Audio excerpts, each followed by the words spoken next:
Hello good morning students. अपना जो last video था उसमें अपन ने डिस्कस किया था कि वायरस के द्वारा कौन कौन सी डिसीज फैलाई जाती हैं, वायरस के द्वारा मानव में कौन कौन सी बीमारियां होती हैं। ठीक है, और अपना जो ये चैप्टर है इसमें अपन सारी की सारी डिसीज बीमारियों के बारे में डिस्कस कर रहे हैं, क्योंकि अपने चैप्टर का क्या नाम है, common and important disease in human, मानव में पाए जाने वाले प्रमुख रोग, जिसमें अभी तक अपन ने अपने दो टॉपिक जो थे वो कंप्लीट रूप से क्लियर कर लिए हैं। जिसमें फर्स्ट जो था वो उसमें अपने बैक्टीरिया जनित रोग थे।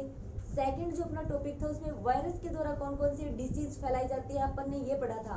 आज जो अपना टॉपिक होगा वो प्रोटोजोआ के ऊपर होगा। ठीक है, अपन पढ़ेंगे कि प्रोटोजोआ के द्वारा कौन कौन सी डिसीज फैलाई जाती है, प्रोटोजोआ जो होता है उसके द्वारा कौन कौन से रोग मानव के अंदर फैलाए जाते हैं, उनके क्या सिम्टम्स होते हैं, बचाव के क्या तरीके होते हैं, इन सब चीजों के ऊपर अपन डिस्कस करेंगे। तो प्रोटोजोआ क्या होता है, ये प्रोटोजोआ, मोलस्का, एस्केहेलमिन्थीज, इनके बारे में आपको पता होना चाहिए, क्योंकि इनका नॉर्मल इंट्रोडक्शन क्लासिफिकेशन के टाइम अपने 11th क्लास में आया था। ठीक है, तो ये अपना प्रोटोजोआ जो होता है ये नॉन कोडेड ऑर्गेनिज्म होते हैं। ठीक है, अपृष्ठवंशी जीव होते हैं ये।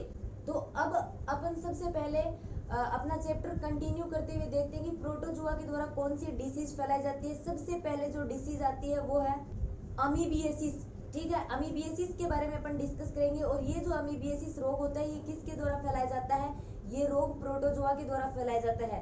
कौन से प्रोटोजोआ के द्वारा, एंड अमीबा हिस्टोलाइटिका के द्वारा। ठीक है, अमीबियासिस जो होता है इसको अमीबिता भी बोला जाता है, और ये अमीबियासिस एंड अमीबा हिस्टोलाइटिका जो अपना प्रोटोजोआ होता है उसके द्वारा फैलाया जाता है। अब ये जो जीव होता है, ये जो प्रोटोजोआ होता है, ये मानव के अंदर प्रवेश करके उसकी आंत में प्रवेश करता है और वहां पर क्या करता है, उत्तक अपघटक एंजाइम का स्राव करता है।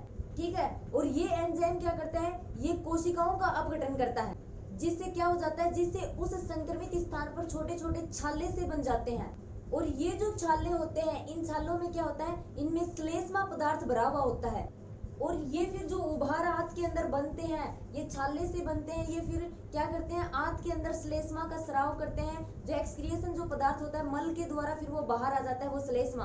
और ये जब डिसीज किसी मनुष्य को होती है तो वो बहुत ज्यादा कमजोर हो जाता है। और अगर अपन बात करें ये अमीबियासिस जो अपना रोग होता है, इस अमीबियासिस रोग का प्रसार किस प्रकार से होता है, तो अमीबियासिस रोग का प्रसार जो होता है वो मक्खियों के द्वारा, वायु के द्वारा, जल के द्वारा होता है। ठीक है, ये जो मक्खियां होती हैं इनके द्वारा फैलता है, जो दूषित वायु होती है या फिर जो अपन प्रदूषित पानी पीते हैं उसके द्वारा ये रोग जो होता है ये फैलता है। अगर अपन इससे बचने की अगर कुछ उपायों के बारे में बात करें तो क्या है कि अपने को जो पानी होता है, अपना पीने वाला पानी, उसको उबाल कर पीना चाहिए। स्वस्थ और ताजा भोजन का अपने को सेवन करना चाहिए, जो भोजन ढका हुआ हो, जिस पर मक्खियां नहीं बैठे।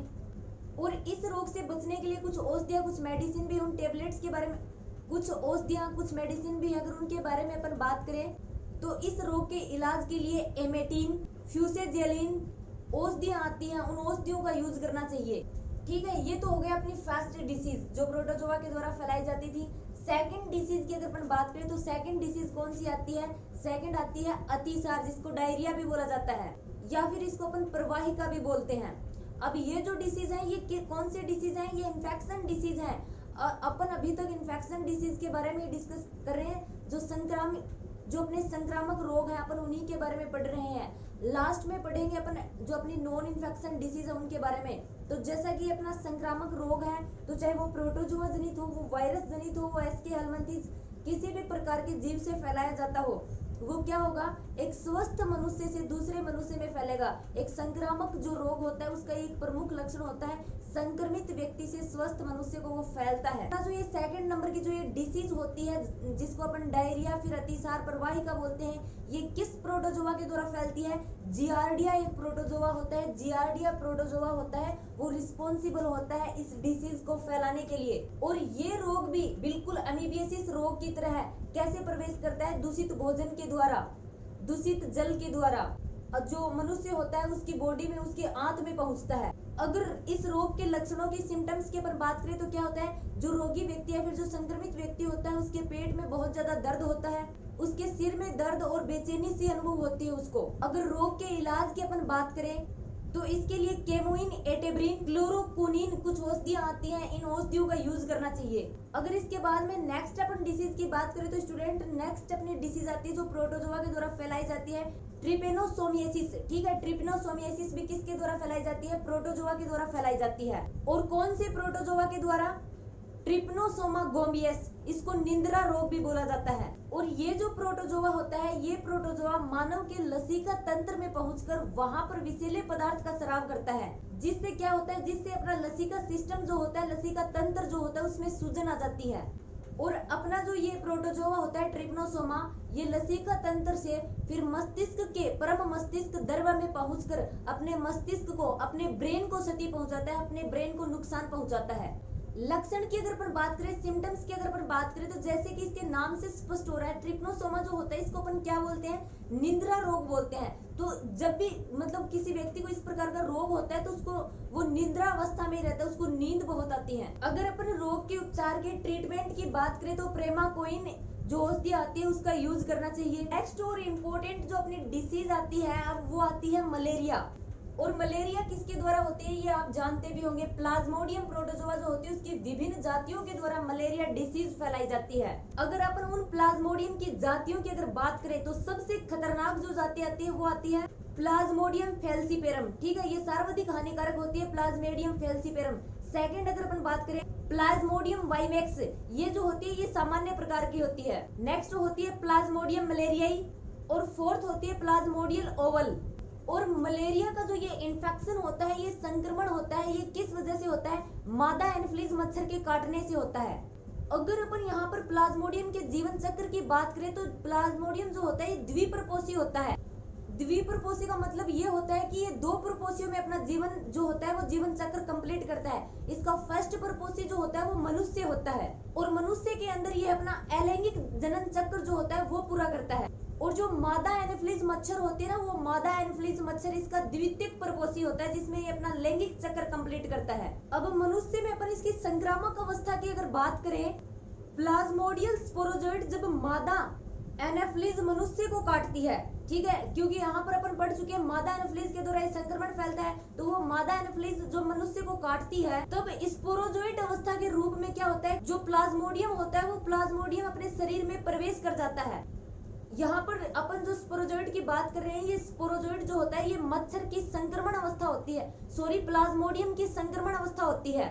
इस अवस्था में ये 5 म्यू से लेकर 15 म्यू तक लंबा हंसियाकार आकृति का होता है और इसके शरीर के चारों तरफ कठोर तंतुनुमा एक आवरण सा पाया जाता है। और ये जो स्पोरोजोइड होता है, स्पोरोजोइड के अग्र भाग पर एक माइक्रोपोइल छिद्र पाया जाता है। यहाँ पर आपके स्पोरोजोइड की स्ट्रक्चर दे नहीं रखी है, मैं बता रही हूँ आपको कि इस प्रकार की स्ट्रक्चर होती है स्पोरोजोइड की। स्पोरोजोइड मानव में प्रवेश करता है, मानव की यकृत कोशिकाओं में प्रवेश करता है, तब क्या करता है, ये कोशिकाओं के कोशिका द्रव्य का भक्षण करने लग जाता है, जिससे ये क्या हो जाता है, जिससे ये गोलाकार और बड़ा हो जाता है। पहले ये हंसियाकार होता है, फिर जब ये कोशिकाओं के कोशिका द्रव्य का जब भक्षण करता है तब ये गोलाकार तथा बड़ा हो जाता है आकार में। अब इसको अपन क्या बोलते हैं, अब इसको साइजोंट बोला जाता है। अब इस साइजोंट में क्या होता है, द्विवीय विखंडन होता है, जिससे इसकी एक धड़ से 1500 कॉपियां बनती है, मल्टीपल होने लगता है, इनमें गुणन होता है, जिनको क्या बोला जाता है, जिनको क्रिप्टोमेरोजोइंट बोला जाता है। अब फिर क्या होता है, फिर अपना जो ये साइजोंट होता है, इस साइजोंट में बहुविखंडन होता है और साइजोंट में जो ये बहुविखंडन होता है इसको साइजोगेनी बोला जाता है। और अपना जो ये स्पोरोजोइट होता है ये आगे जाकर यकृत से मुक्त हो जाता है तथा अपनी आरबीसी को संक्रमित कर देता है और रक्ताणु चक्र चलाता है। आरबीसी के अंदर जो हीमोग्लोबिन उपस्थित होता है उस हीमोग्लोबिन को ये अपना भोजन बनाता है और फिर से जब आरबीसी को हीमोग्लोबिन को जब ये अपना भोजन बनाता है तब ये आकार में बड़ा हो जाता है, तब इसको क्या बोला जाता है, तब इस अवस्था को ट्रोफोजोइट बोला जाता है। और ये अवस्था जो होती है, ये अवस्था प्लाज्मोडियम की कौन सी अवस्था होती है, बेशक अवस्था होती है, ट्रोफोजोइट अवस्था। यहाँ पर अपन एक मेन पॉइंट आता है, एक उद्भवन काल आता है, ये याद रखने की बात होती है।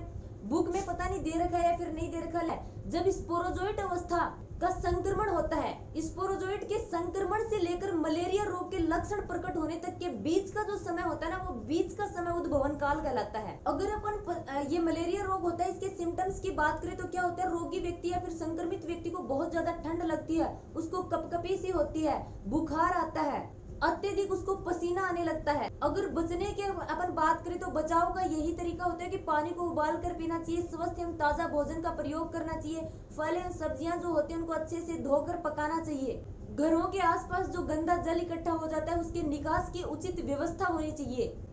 और जो मच्छर होते हैं, मच्छरों को बढ़ने से रोकने के लिए डीडीटी का छिड़काव करना चाहिए, ठीक है।